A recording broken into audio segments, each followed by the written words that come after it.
Hello out there. Yeah, today I thought I'd do a little review on Cornell Diehl's Byzantium. Got an ounce.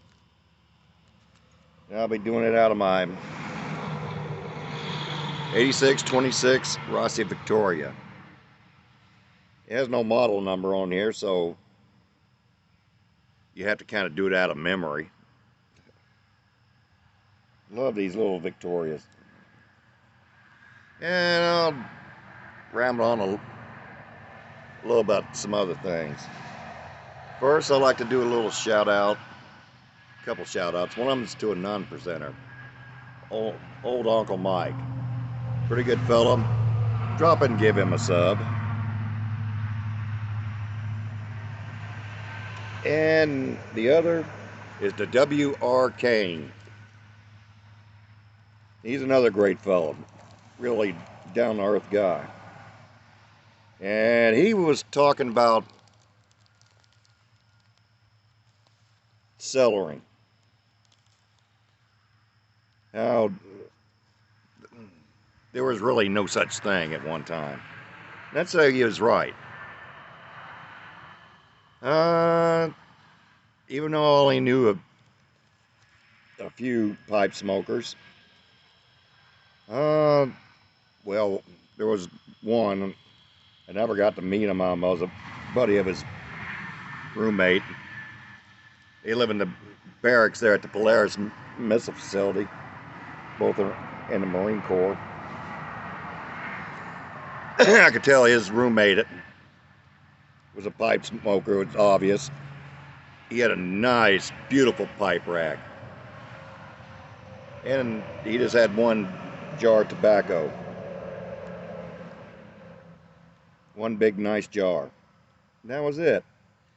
And the only other exception is the reason why my wife likes the smell of a pipe.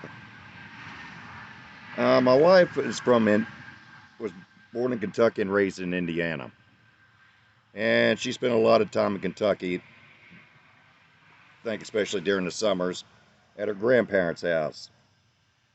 Her grandparents grew burley for the government. Now her grandpa smoked a pipe, usually twice a day, and he did stock up on tobacco from what he grew. He was allowed to keep so much of it for himself, and he kept quite a bit of it to last from one harvest to the next. And she told me he'd cure it in the smokehouse.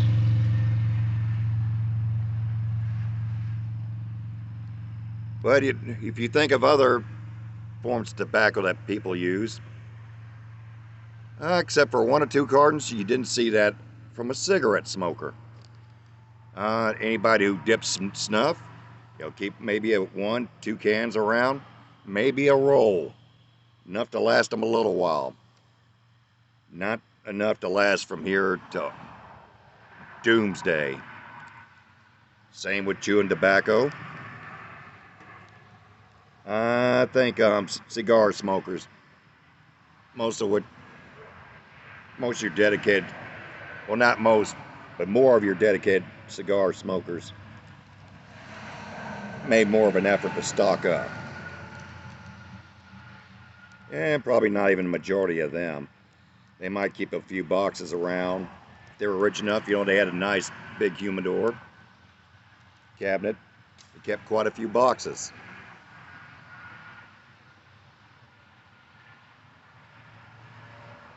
But nobody made any real great effort to stock up on tobacco. Not even me. Not until about 16, 17 years ago. See, this is another thing I've been promising to talk about a little bit. For your traditional tobacconist, pipe and cigar shop, pipe shop, like a lot of people here in the U.S., and I'd say in Canada, you're a long ways from getting to one. It usually takes a special trip, and in some parts in this country, Canada, you're pretty well going to be making a, it's going to be a road trip. It's going to be a journey.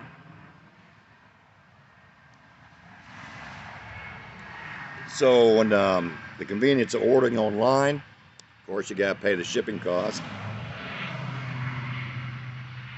Made available, yeah, little by little I really started stocking up. The more as went along, and like every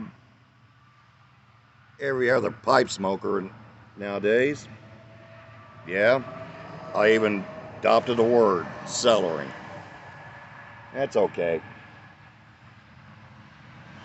And of course, there was the price of tobacco keeps going up. Like W.R. Kane said, William, one day this could be more of a rich man's luxury, which I think is a bunch of BS.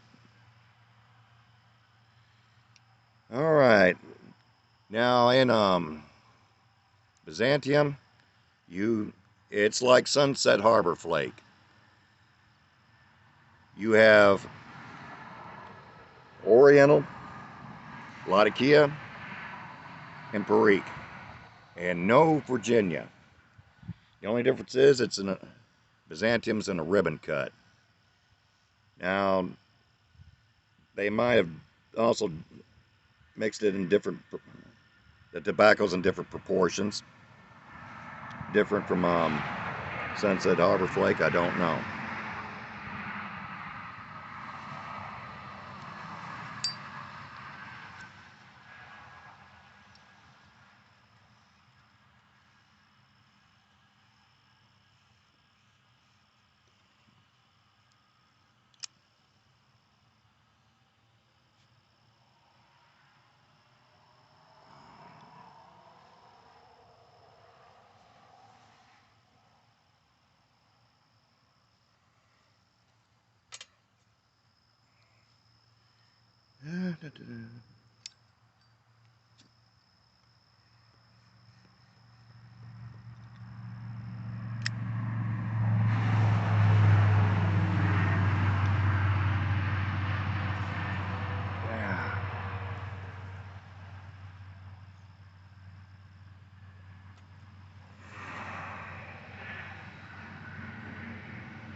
Now with this style bulking like Sunset Harbor Flake, minus Virginia, Cornell and Diehl made it work.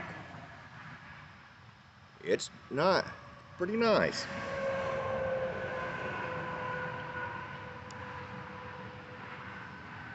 No, I think Gary of Old in the Way, this is one of his favorite bulbs. And I can see why.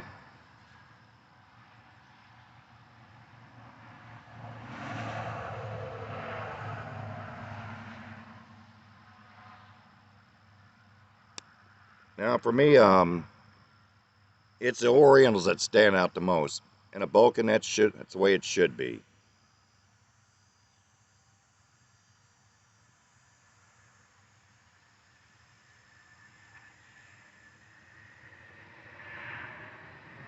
Now, as far as the Perique and Latakia, yeah, you know it's there, but it's like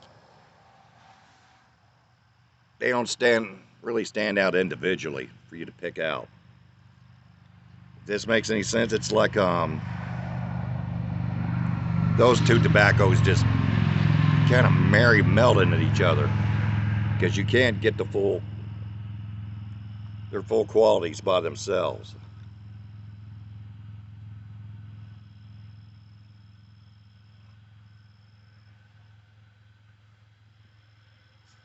Yeah.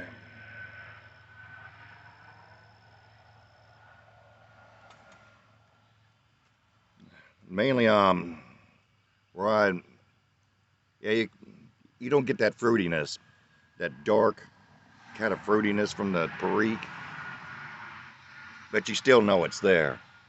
And your nose will tell you it's in this blend.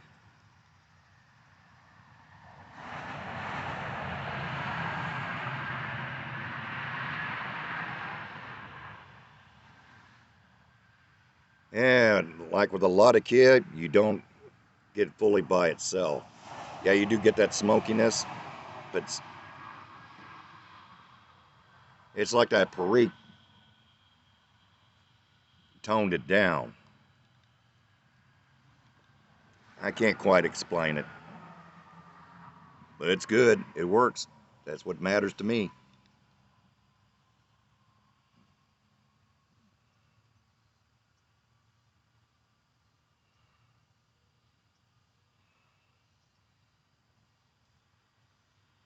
I mean, it won't be a real punch in the nose. It'll be a gentle flick, shove, but it builds.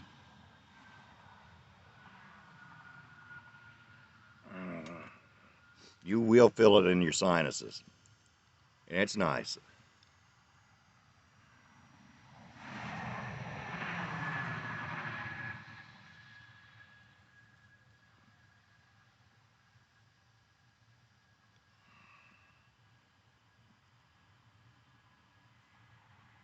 So out of the two, I'd say I'd still lean a little bit more to Sunset Harbor Flake.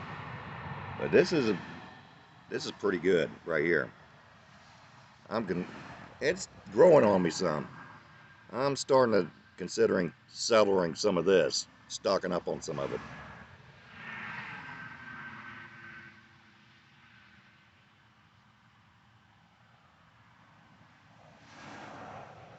Is it like Sunset Harbor Flake? Yeah. It's a bulk in it with a nice little change of pace in it, giving it a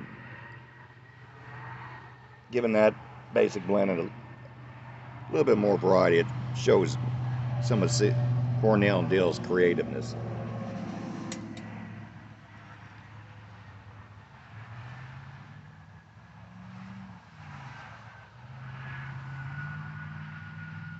Okay, that's all I have for now.